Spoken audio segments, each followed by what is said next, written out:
రాష్ట్రానికి వీళ్ళు రెండు కళ్ళుగా భావించే అమరావతి, పోలవరం అధ్యక్ష. పోలవరం గురించి ఎన్ని నిధులు కేటాయిస్తున్నాం, రిహాబిలిటేషన్ రీసెటిల్మెంట్ ప్రకారం ఏం చేస్తామని చెప్పి దాన్ని ప్రస్తావనే ఈ బడ్జెట్లో లేకుండా పోయింది అధ్యక్ష. అదేవిధంగా అధ్యక్ష, ఎప్పటిలోగా పోలవరం పూర్తి చేస్తామనేది ఎప్పుడు కూడా ఈ బడ్జెట్లో ప్రస్తావించలేదు అధ్యక్ష. అదేవిధంగా అధ్యక్ష, మరి విద్యుత్ ఛార్జీలు అధ్యక్ష, ఈ ప్రభుత్వం తగ్గిస్తుందా, పెంచుతుందా, ఏం చేస్తుంది అనేది ఒక క్లారిటీ లేదు అధ్యక్ష. అదేవిధంగా అధ్యక్ష, ఇదే ప్రభుత్వం మేము అధికారంలో ఉన్నప్పుడు ఈ పార్టీలు గతంలో ఈ ఏదైతే స్మార్ట్ మీటర్స్ గురించో లేకపోతే సిక్కి ఒప్పందం గురించో ఏదైతే యాజిటేషన్ చేసి అప్పుడు పిఎస్సి చైర్మన్, ఇప్పుడు సాక్షాత్తు ఆర్థిక మంత్రి గారు ఆ రోజు కోర్టుకెళ్ళి కూడా చెప్పారు అధ్యక్ష, స్మార్ట్ మీటర్స్ బిగించమని చెప్పి. ఈరోజు ఇదే ప్రభుత్వం మళ్ళీ స్మార్ట్ మీటర్స్ వెళ్తుంది అధ్యక్ష.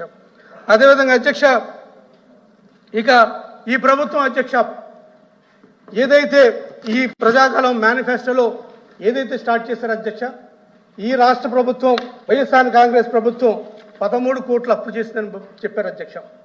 13 కోట్లు అప్పు చేసిందని చెప్పారు అధ్యక్ష.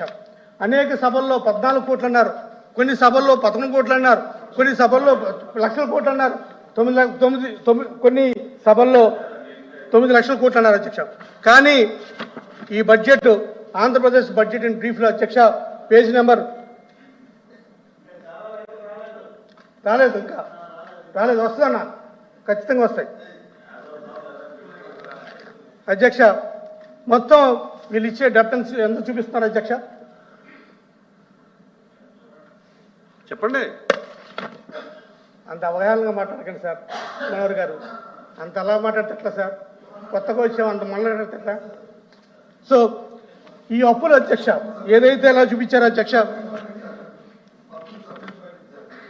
ఏదైతే చూపించారో అధ్యక్ష, ముందు 14 కోట్లు అన్నారు సార్ అధ్యక్ష, తర్వాత 10 లక్షల కోట్లు అన్నారు అధ్యక్ష. ఇప్పుడు తీరా చూస్తే 6,46,000 కోట్లు అని చూపిస్తున్నారు అధ్యక్ష. ఆల్ ఇంక్లూజివ్ అధ్యక్ష. ఇదే అధ్యక్ష, ఇదే డెట్ బైఫర్కేషన్ అయినప్పుడు డెట్ చూపించిన అధ్యక్ష 1,32,000 కోట్లు అయితే 31 మార్చికి 2019కి మన రాష్ట్రానికి ఉన్న డెట్ 3,31,000 కోట్లు అధ్యక్ష. 3,31,000 కోట్లు ఉన్న డెట్ని మనం ఈ ప్రభుత్వం దిగిపోయేటప్పటికి, వైఎస్ఆర్ కాంగ్రెస్ పార్టీ ప్రభుత్వం దిగిపోయేటప్పటికి మార్చి 24, 2029కి చూపించిన డెట్ అధ్యక్ష 6,40,000 కోట్లు అధ్యక్ష. వాళ్ళ హయాంలో, టీడీపీ హయాంలో అప్పుల శాతం 20% పెరిగితే మా వైఎస్ఆర్ కాంగ్రెస్ పార్టీ హయాంలో అప్పుల శాతం కేవలం 14% పెరిగింది అధ్యక్ష.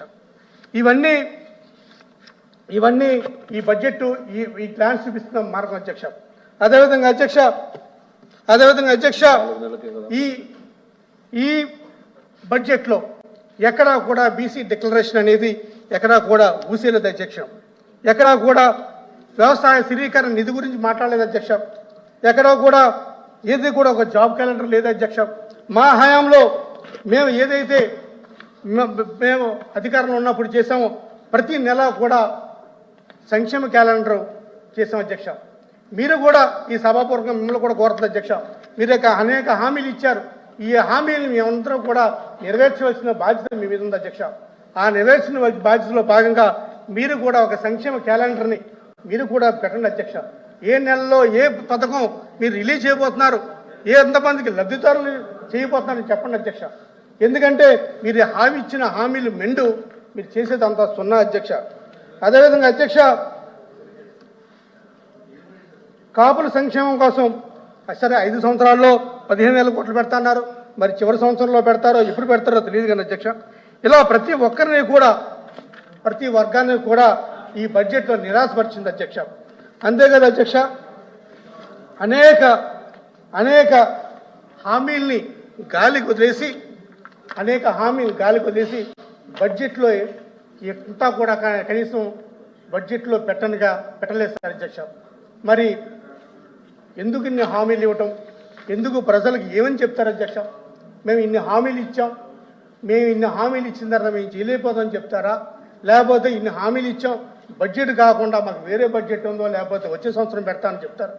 ఈ సూపర్ 6లో భాగంగా ఈ సంవత్సరంలో ఎన్ని చేయగలుగుతారు మీరు? ఎన్ని చేశారు, ఎన్ని చేయగలుగుతారు?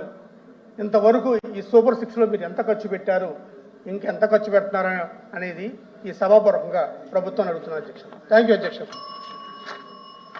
చిరంజీవి గారు, వెంపాటి చిరంజీవి గారు.